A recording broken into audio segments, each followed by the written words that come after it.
Salam Customer Service.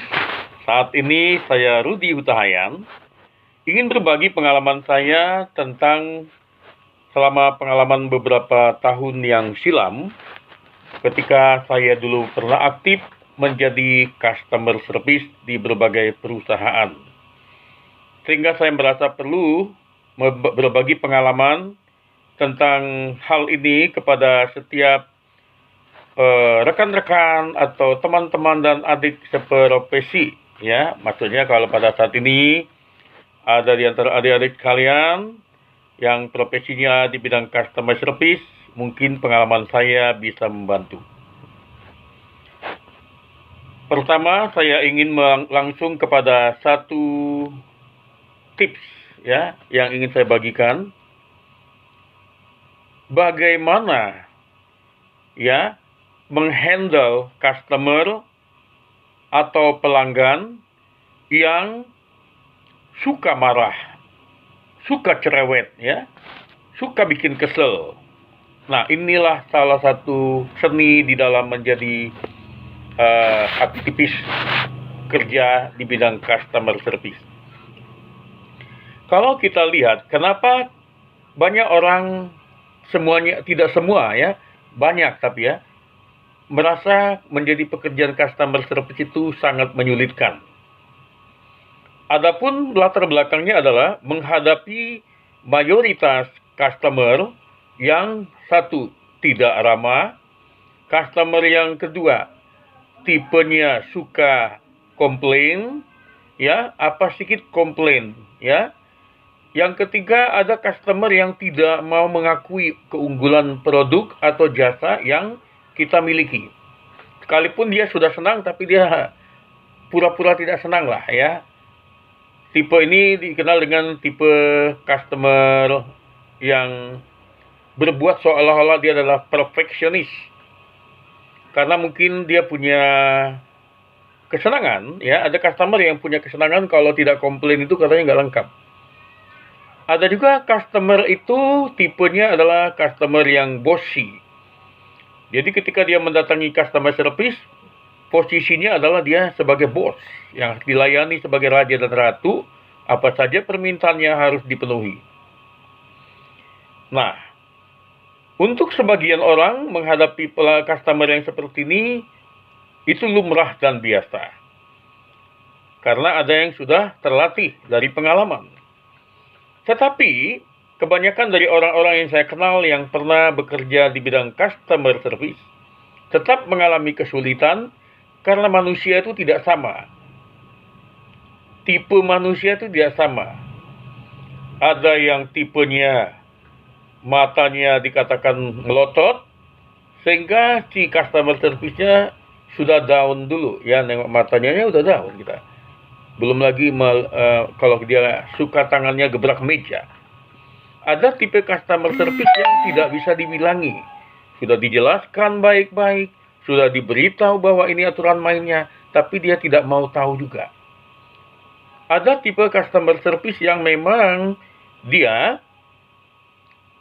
punya latar belakang yang juga mungkin pernah terluka hatinya, terluka atau kecewa hidupnya oleh pelayanan produk lainnya atau jasa lain sebelumnya yang mirip, sehingga dia trauma. Contoh, dia pernah membeli atau merasa kecewa dengan suatu produk layanan A. Ini bisa kita bilang apartemen misalnya, ya. Dia beli apartemen atau dia sewa apartemen, tetapi dia tidak puas, tidak sesuai dengan janji-janji yang diharapkan oleh tenaga marketing apartemen tertentu. Sehingga dia memiliki kecewa dan dendam. Dia mencoba lagi menyewa apartemen orang lain atau membeli apartemen orang lain dan mendapatkan janji-janji yang mungkin lebih manis. Dan dia sudah menyiapkan amunisi di dalam batinnya, amunisi kekecewaannya, sehingga dia sudah dari awal punya trauma, punya pengalaman. Customer service harus bisa memahami bahwa customer itu datang dengan berbagai pengalaman yang berbeda. Kita harus bisa memahami saat customer service membeli produk atau layanan kita, dia mungkin bukan orang yang pertama kali beli jasa dan produk itu di kita dulu. Mungkin dia pernah dikecewakan di produk yang lain, sehingga dia datang kepada kita menganggap kita lebih jelek dari yang sudah mengecewakan dia. Untuk ini customer service harus bisa menghandle dan bisa menerima dulu. Kalau orang sebagai customer bisa datang marah-marah, bisa komplain, bisa dengan muka masam, bisa saja dia dengan membawa hati yang penuh kekecewaan, terima dulu dia. Terima dulu, keadaannya memang harus begitu. Kita handle lah dia dengan positif. Jangan kita terbawa dengan permainannya. Contoh, ada customer yang memang tidak menyadari dia membawa panas. Ya, panasnya dibawa dan customer service-nya kalau tidak siap, si yang satu gebrak meja, yang satu bisa membalas. Sehingga terjadi konflik atau bisa terjadi bahkan menjurus pada keributan apabila customer service-nya tidak siap. Tetapi apabila siap, kita bisa handle ini, kita bisa terima ini, dan kita bisa manage ini. Ada kalanya customer service itu memang harus bukan hanya membaca, ya, membaca saja bagus, tapi tidak cukup. Dia tidak hanya membaca buku, tapi dia perlu membaca mimik, dia harus membaca raut wajah orang yang datang. Dari awal dia harus bisa siap menghandle ini. Kalau orangnya sudah dilihat customer yang kayaknya bosi, ya terima dulu bosi dia. Layani dengan baik, layani dengan ramah, sekalipun customernya bosi. Tidak perlu kita mengatakan bahwa saya sini customer service adalah punya bos di sini, bukan Anda bos saya. Tidak perlu dikatakan itu. Sekalipun itu memang benar, kita bukan bawahan langsung dari customer, kita bawahan langsung dari manajemen tempat di mana kita bekerja. Tetapi customer itu sendiri adalah sangat dibutuhkan oleh manajemen untuk tetap berhubungan baik dengan perusahaan. Jadi customer service memiliki peranan kunci penting yang bisa menjadi estafet dari marketing. Saat marketing mencari customer, dia sudah merasa berjasa kepada perusahaan. Dan jasa berikutnya adalah jasa layanan. Bagaimana supaya customer ini bisa betah, bisa baik, bisa tetap bahkan mendukung ekonomi dari perusahaan. Karena tanpa customer, perusahaan tidak akan sanggup maju ekonominya, tidak akan berkembang. Jadi, alangkah baiknya posisi orang yang bekerja di bagian customer service diberi wewenang penuh oleh perusahaan untuk mengambil tindakan terbaik kepada customer-nya. Sangat disayangkan apabila ada orang diberi beban customer service untuk melayani pelanggan, untuk memberi kepuasan pelanggan, tetapi dengan minim otoritas, minim kekuasaan untuk diberikan atas nama perusahaan. Sehingga yang ada adalah customer service itu sepertinya sering berada hanya sebagai batas bumper atau penahan saja. Karena orang kalau sudah tidak puas dengan kebijakan manajemen, tidak suka dengan kebijakan layanan, yang diserang pertama adalah customer service. Walaupun dia sebenarnya ingin mencari manajer, yang ingin mencari pengelola, tapi customer service dulu yang berhadapan.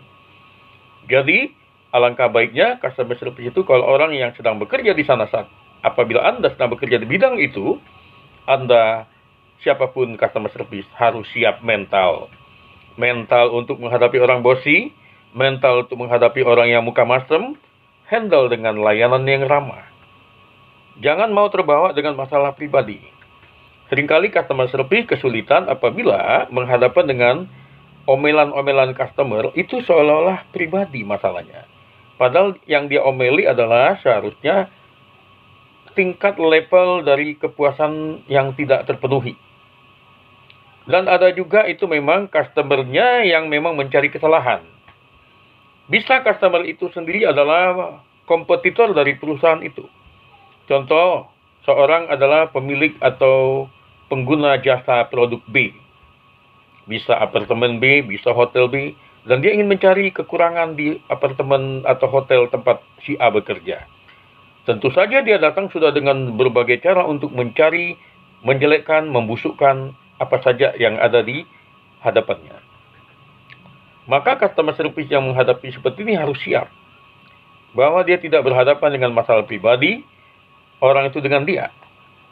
Tetapi dia harus mempertahankan kinerja perusahaannya dengan baik.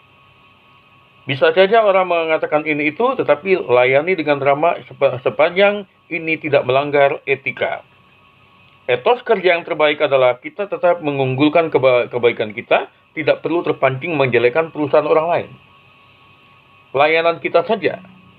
Dan memang, manajemen yang terbaik adalah manajemen yang sanggup membackup, menolong, membantu customer service-nya untuk bisa mandiri, berkreasi, berimprovisasi di dalam jalur-jalur yang sudah ditentukan asal tidak melanggar kode etik.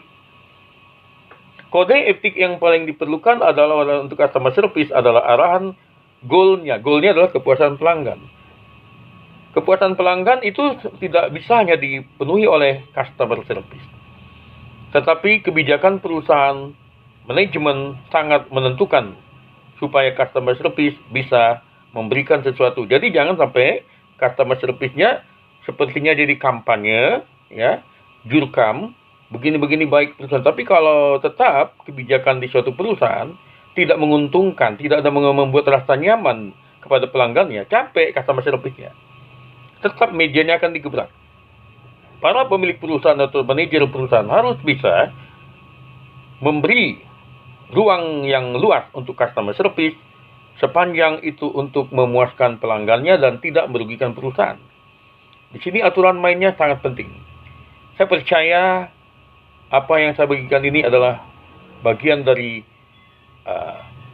bekal untuk siapapun teman-teman yang sedang berada di bidang customer service. Selamat berjuang, rajin berdoa, doakan perusahaan supaya kuat dan maju, supaya bijaksana, doakan kebijakan perusahaan agar mampu mengikuti perkembangan untuk memuaskan pelanggan, dan doakan pelanggan-pelanggan agar dalam menghadapi melayanan mereka, customer service beroleh kekuatan lahir dan batin, dimanapun berada, semoga kuat. Ayo jangan menyerah, ayo jangan mundur, ayo jangan takut menghadapi customer. Customer tipe ratu, yang suka seperti ratu yang bengis, hadapi dengan senyum. Customer yang tipenya seperti king of the king, seperti dia merajai semuanya, hadapi dengan senyum. Sepanjang kita tidak mau terpancing dengan omelan dan gertakan mereka, yakinlah customer service akan kuat. Sukses. Sukses itu bukan karena gajinya besar. Sukses itu bukan karena hebat kedudukannya, tapi sukses itu adalah karena berguna untuk banyak orang. Sukses itu karena bermanfaat untuk perusahaan. Sukses itu karena memberi arti. Sebelum saya tutup share saya ingin membagi kesaksian bagaimana saya dulu pernah ada menemukan customer service yang berputus asa. Customer service ini tinggal di suatu apartemen dan ingin bunuh diri karena tidak bisa mengunjungi kerabat terdekatnya yang sedang meninggal dunia di luar negeri, yaitu di Nigeria. Customer apartemen ini tentu berputus asa dan dia ingin melompat dari balkon suatu apartemen. Semua orang berusaha menahannya, mulai dari security, orang-orang yang menjadi pegawai di dekat situ, bahkan tetangganya, tidak ada yang berani mendekat karena dia sudah mau loncat.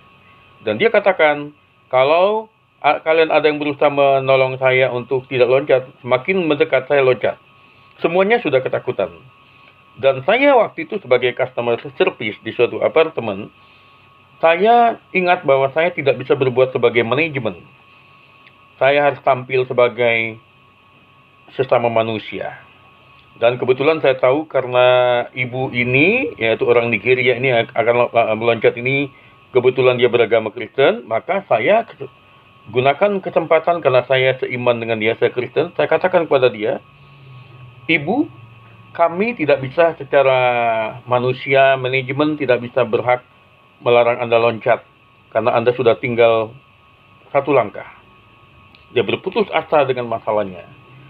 Tapi saya katakan kepada dia, karena ibu Kristen, ibu jangan lupa 2000 tahun yang lalu Yesus Kristus mati di kayu salib.